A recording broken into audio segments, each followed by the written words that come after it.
Hold up.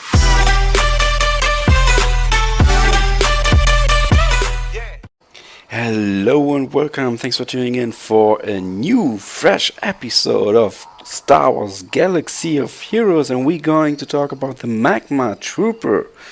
It's a new character which just popped up on my notification on my mobile phone, so I thought, hey, yeah, give it a try. Haven't played Star Wars for a while. Sorry, guys, definitely. It's still an awesome game, and was just so hooked on all the other games, and barely find time to actually invest so much time in all of these games equally.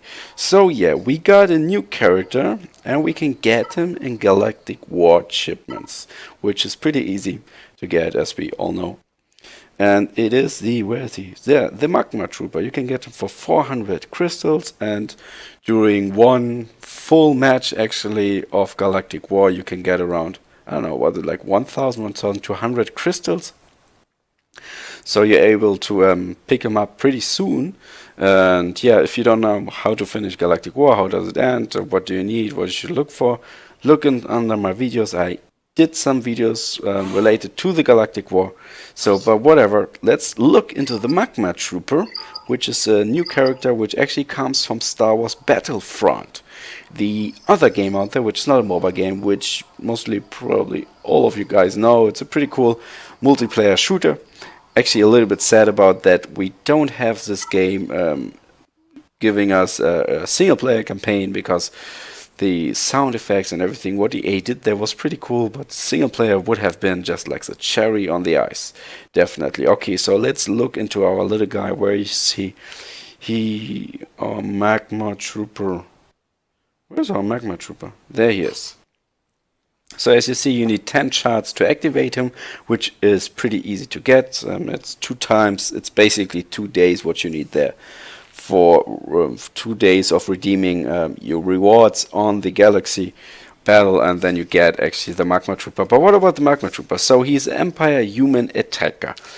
Resilient attacker that recovers quickly from debuffs and deals potent AoE damage. So his first attack is actually reminding me of the first TIE pilot, because he's dealing physical damage to target enemy with a 35% chance to damage another random target. Same actually what the first TIE pilot does, but the first TIE pilot is a very, very strong attacker. Unfortunately, very weak in the defense. So this is pretty cool.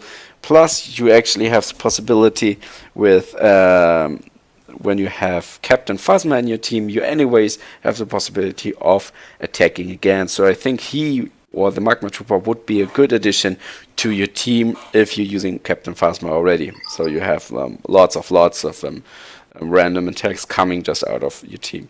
Plus, the second attack here is a Thermal Imploder, which is a multi-attack, and the cool thing is it ignores armor. So we have deal physical damage to all enemies and remove 20% turn meter with a 40% chance to remove another 20% turn meter.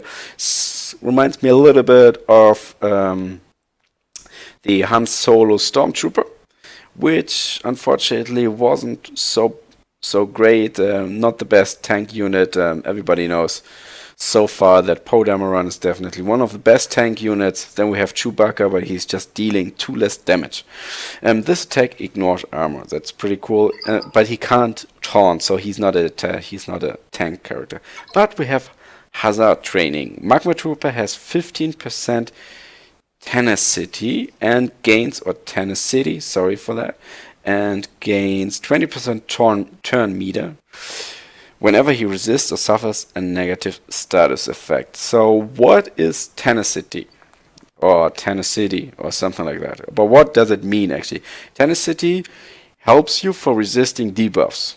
Because let's say, for example, we have Darth Sidious, who has a 100% healing immunity debuff on his basic attack, which is pretty cool. But sometimes, it doesn't happen, and you see the unit you attacked pop the word resistance. So let's say like that, if a debuff is to be casted on you, the dice is rolled based on your tenacity to see if you can avoid it. So it's pretty cool actually when you have that, because later the further you get in Star Wars Galaxy of Heroes. I'm currently on level 60. That's definitely the time where you actually face a lot of people who are not dealing only more with just basic damage. They're dealing with lots of debuffs here in the squad arena, which you can see here. And then you definitely need guys who go beyond that, who definitely have a higher tenacity, who have higher debuffs, and so on. So I would say the Magma Trooper is definitely an interesting choice to add them to your team. If you have Captain Phasma, maybe first type pilot, take Darth Idiot in it, and then Poe Dameron, or maybe take out the first type pilot and use you can use a healer, any healer. Currently my healer I'm using is what you actually see here, Squad Arena. Thank you for that. I'm currently using a different team, so I'm using usually my Darth Idiot. I use Luminara, Captain Phasma, Poe Dameron, and then I decide how I feel like. I have Count Dooku now, but I need to level up him a little bit. Sometimes I use the First Order TIE Pilot, or I go with another healer, then I go with the Jedi Counselor, which is definitely a nice choice. Yeah, guys, I hope you enjoyed today's episode. Let me know in the comment section what you think about the newest edition Magma Trooper in Star Wars Galaxy of Heroes. Let me know if there's a better way of actually using him, or do you think, okay, that's actually a pretty cool one. Yeah, leave a like so I know you care. Subscribe if you haven't done that yet. See you next time. I'm your Gamer. I'm out.